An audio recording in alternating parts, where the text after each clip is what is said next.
Welcome back.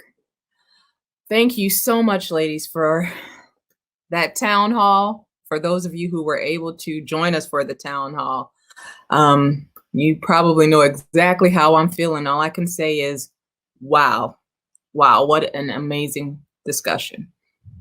Wonderful.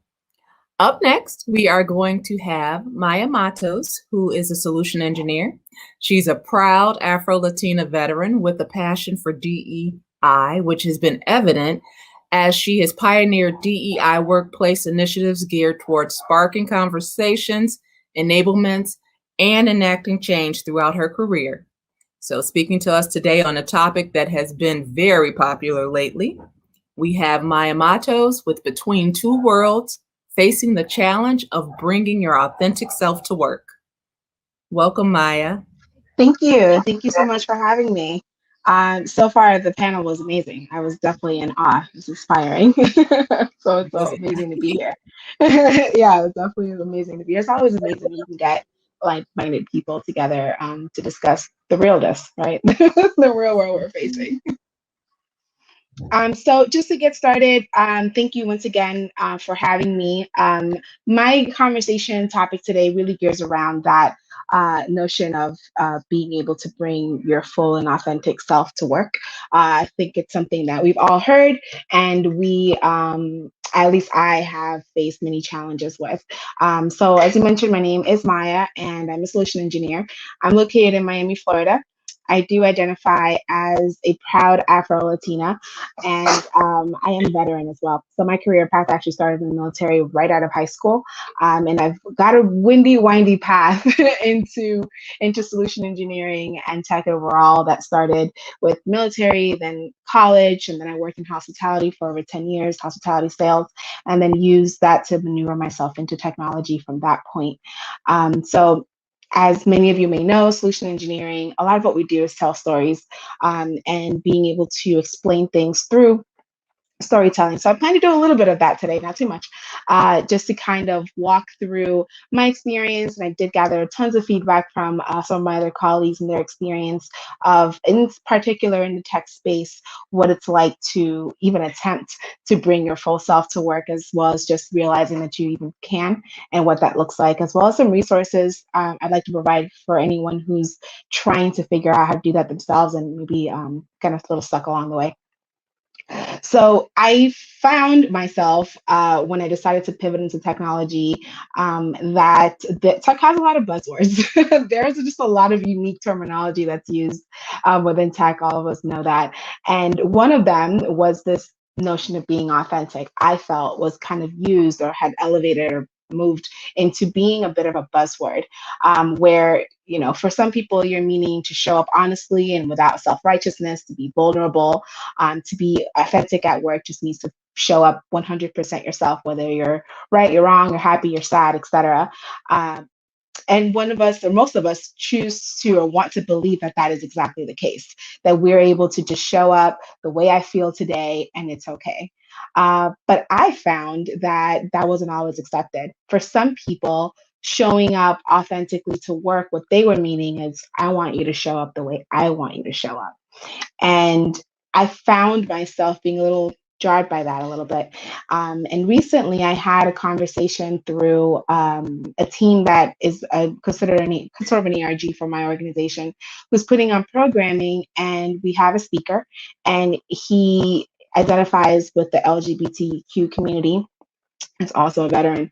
And in just kind of prepping for our conversation, for our panel discussion that we were going to have with him, he mentioned that the organization that he works at, or the first time he had the ability to be in an organization where he could be fully himself and be out, and what that experience was like. And I found myself in awe because I was like, wow, what is that like? What does that look like? And so I asked him, I said, what does it feel like to be able to unlock your potential because you don't have to have walls and barriers in front of you? Can you kind of express to me what difference that made in your quality of work? And he kind of took a second and stepped back a little bit and was like, oh, I never thought about it like that. But I have to be honest. Yes, my work was better. I can say that I was far more focused. I was able to produce work that I was passionate about. I was able to pursue passions. I felt free. And I thought, well, that's a concept, right? Isn't that something? That sounds nice. So we left that question in as part of the panel, and when we were discussing it, my team, one of my team members was like, "Whoa, that just gave me chills." At the thought of where is that potential being held when someone doesn't feel comfortable bringing themselves to work? And he's like, "Oh, Maya, that's such a great question." And I was like, oh, let me tell you why I asked it. Right. So we had a really good kind of quick heart to heart conversation in which he asked me, "Do you feel like you bring yourself to work?" And I was no, no, not at all. And we talked about that, the disingenuous, word that is authenticity and how it's being utilized in the workplace.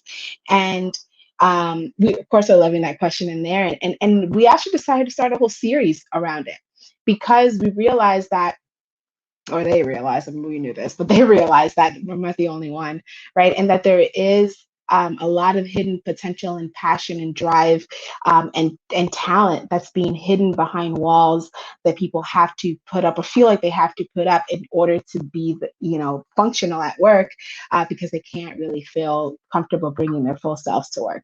So that was something that spiraled off into my background before joining the workforce was in psychology. So as someone who works in the psychology realm continuously in her mind, I'm always reading psych journals and kind of keeping on top of behavior is one of my favorite things to learn about and study. I couldn't help but to keep reading, and I found so much. So many articles, so much literature and posts and people really talking about this subject, and not always in a good way. So I thought this would be a great conversation to just kind of have and share with you a couple of things that I found.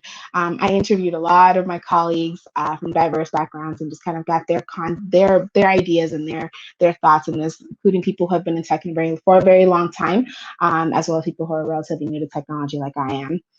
Uh, so with that being said, I feel like authenticity, the word as it relates to coming to work, is losing context because it's used so broadly. As I mentioned earlier, we believe it means you can just show up no matter what kind of day you're having. But a lot of us have run into walls where it doesn't really mean that. It means I want you to show up with this authentic self that I've painted for you. So a lot of the challenges that we have had is, like we mentioned in a panel earlier, identifying, right? So many people want to put us in boxes. I definitely agree. I'm not a person that really fits in a box. I love so many different kinds of things, and at any point in time, I hate them too.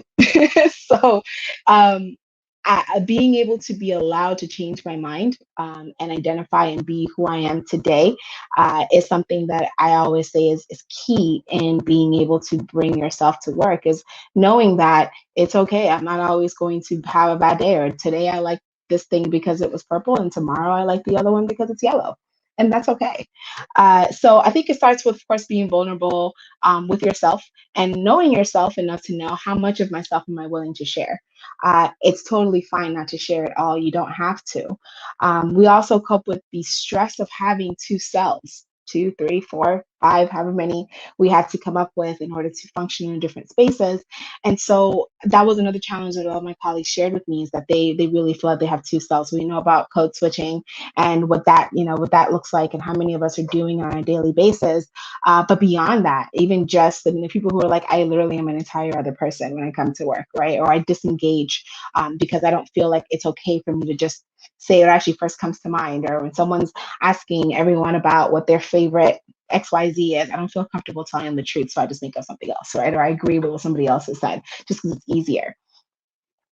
That's a challenge for sure that I definitely got, and I felt that myself many times. There's also a challenge of outnumbering. Some organizations, they vote, right? They'll say, "Oh, put this up to vote," but not realizing that if the tables aren't quite even, right? The size of the tables aren't even, and maybe you only have a small amount of candidate or team members that are from diverse backgrounds, they're going to be outnumbered by their white counterparts. So whenever there's activities or there's any sort of planning happening and you leave it to a vote, sometimes there's outnumbering that happens. And even if you do cast your vote for your thing, it may very well fall by the wayside just because you have been outnumbered. Another challenge that we spoke about was being vulnerable. That is a challenge in and of itself. Being comfortable with being vulnerable, to what degree as well, right? Especially too many different degrees that we have to be in order to be, one with the human experience. So that was one that was mentioned quite a lot, as well as, once you are allowing yourself to be vulnerable and show up, then there's the flip side, right? What happens when you start being seen as an aggressive person or a problem child or someone who's here to just cause trouble? What is that? What do you handle? How do you handle that, right? When they're like, that's another reason why people choose not to be vulnerable, or they choose not to show up authentically themselves, or really answer those questions, or really just show people who they are, because I may be upset today, right? And if I'm upset today and I feel like I'm not allowed to be that, because then I'm going to be seen as a problem child. Or if I speak up and say, hey, you left me out of the conversation again, or you didn't give me an opportunity, you cut me off, then if I say that and I mention what impact that has to me, then perhaps someone's going to see me as a problem. And then there's retaliation, all that comes into play. So definitely another challenge that was brought up. And then the last challenge there's a lot of challenges, but the last challenge that I'm going to share with you is imposter syndrome. So a lot of us suffer from imposter syndrome, especially if you're new to technology, or you're maybe, even if you're not, if you've got thrown into a different kind of project, or anything that shakes, the world up for you a little bit, may yield some of that imposter syndrome. And that then keeps you from being authentic at work, because you feel like you have to present yourself differently than how you really feel you are at this point in time, because maybe there's a kind of layer of imposter syndrome sitting on top.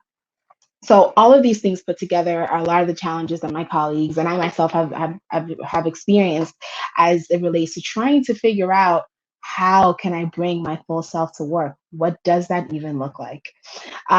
So a couple of things that I want to share with you, as far as on the flip side of that, resources and ways that we can kind of go about circumventing some of that, would be you speak up about what's happening, right? So if you find yourself in a situation where you are being outnumbered, I always like to say, I like to come from the side of intentionality versus impact, right? Your intent may not have been to shut me out, but the impact was that you did. So I want to express this to you and see if maybe there's a different way for us to go about doing this, because I'm never going to get a chance here, right? And sometimes making people aware of that, it starts a conversation. Similar to what I shared earlier with my colleagues, not really knowing that there are people who can't bring themselves to work. Allowing them to know that about me and sharing that is happening, open this whole conversation where now I have a team of people who are going to engage with me on a series of making that known, as well as providing tools and resources for those people and training leaders to understand and see this, so they can also start to steer the ship in the other direction themselves. So even something just as simple as that. And it doesn't always have to be directly to your manager. So my next point is finding those allies and sponsors within your organization, outside of your organization, who you can have these conversations with, who is going to provide you coaching. Sometimes the coaching is to coach yourself through a situation, or the coaching might be to coach yourself out of a situation or out of a workplace that's not the best for you. So it could go either way. So making sure that you find those allies who you feel comfortable sharing that with, you will actually be able to expand and see more of what's available to you, because they're looking at it from a different lens.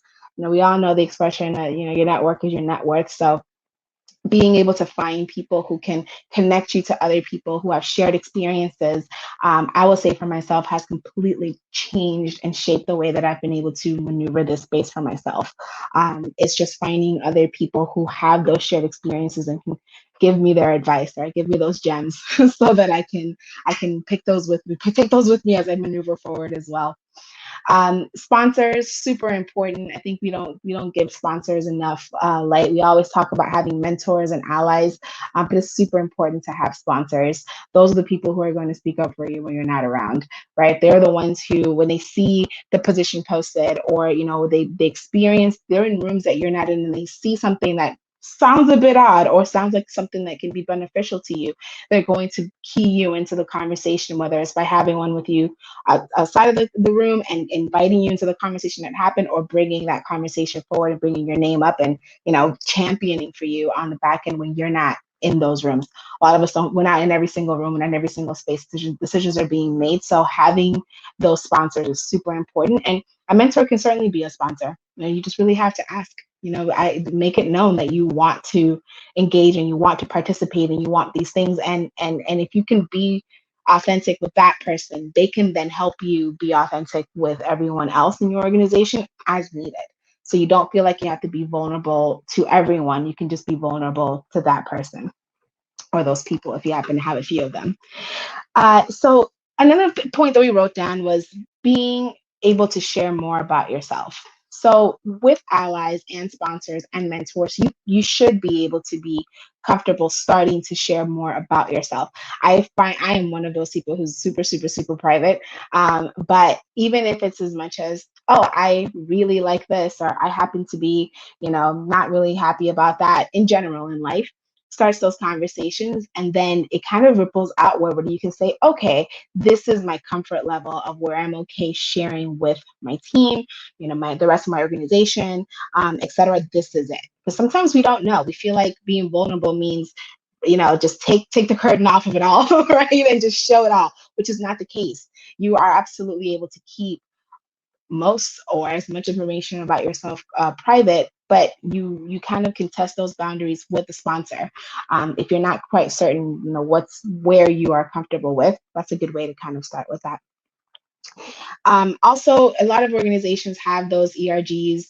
They call them many different things, just other groups of people who are self-identified belonging to different ethnic groups or diverse backgrounds. You use those people.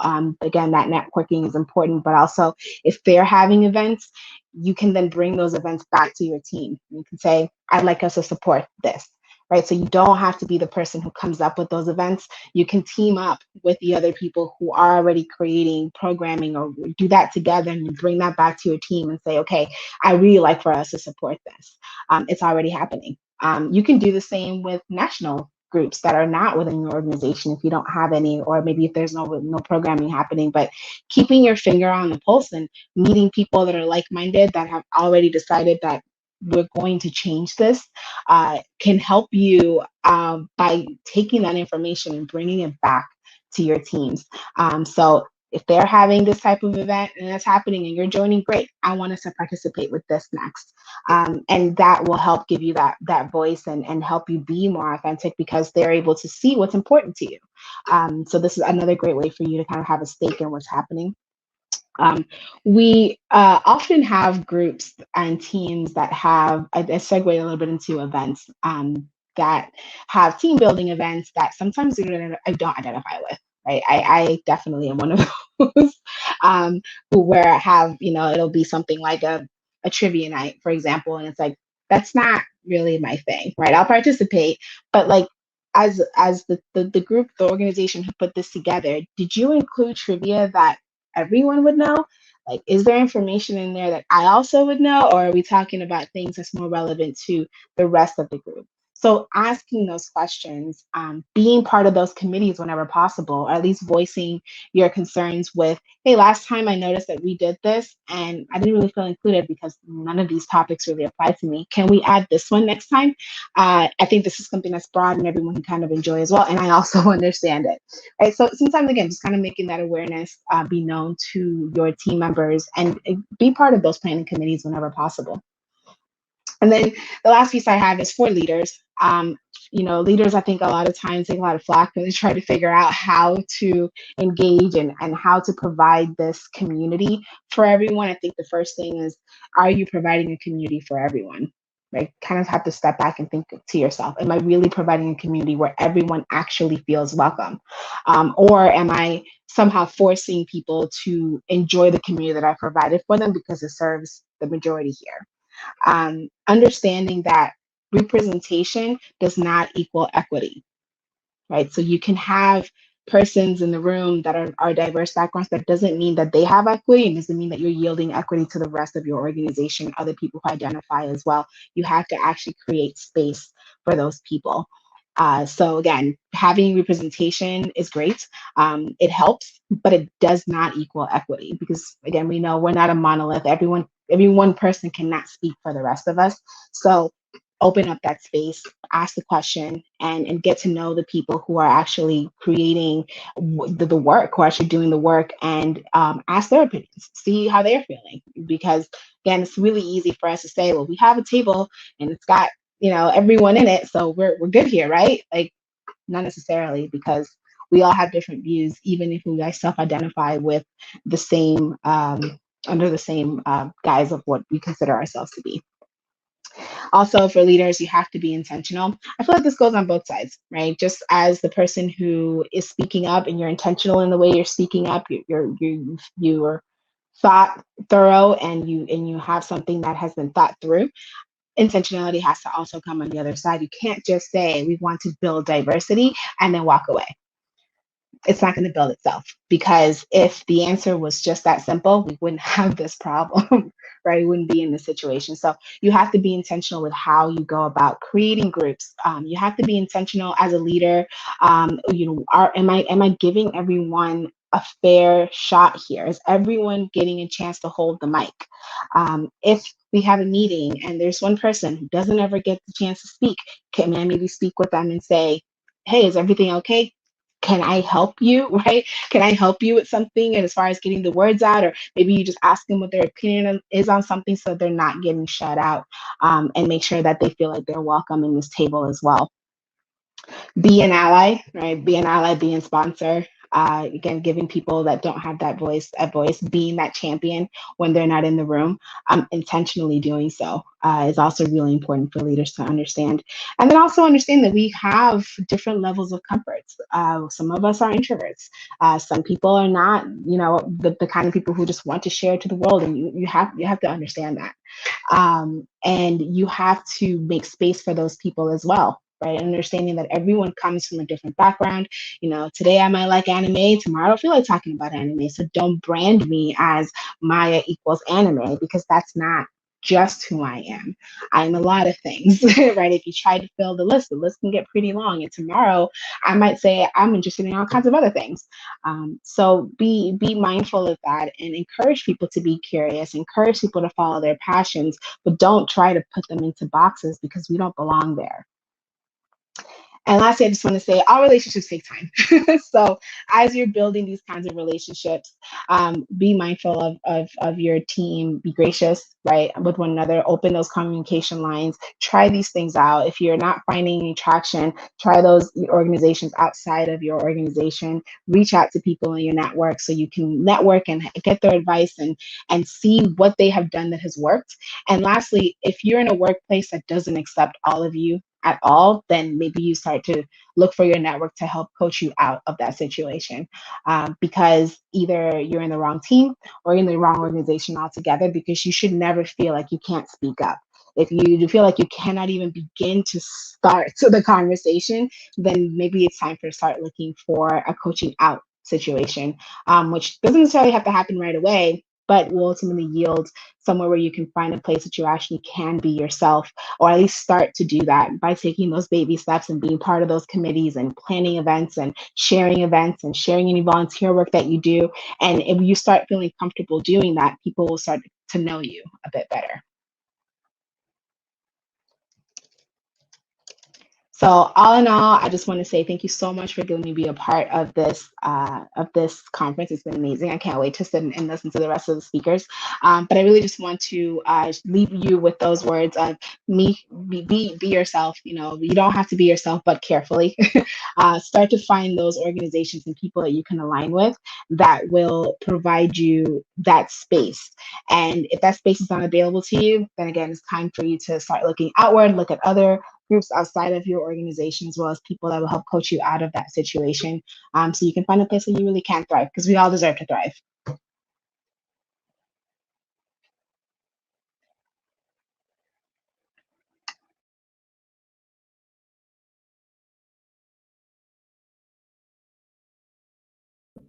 What an amazing, amazing presentation. And something that we don't often think of. People more so lately than ever have been inviting people to come and to bring their authentic self. But we have to be careful because we don't want to put that ... Bring your authentic self that is this person or that is that person. So we have to be mindful so that we aren't doing it ourselves, and also that it's not being done and forced upon us. Thank you so much. That was amazing. And up next, we will be speaking with Jay Miller. So we will be back shortly. Thank you all so much.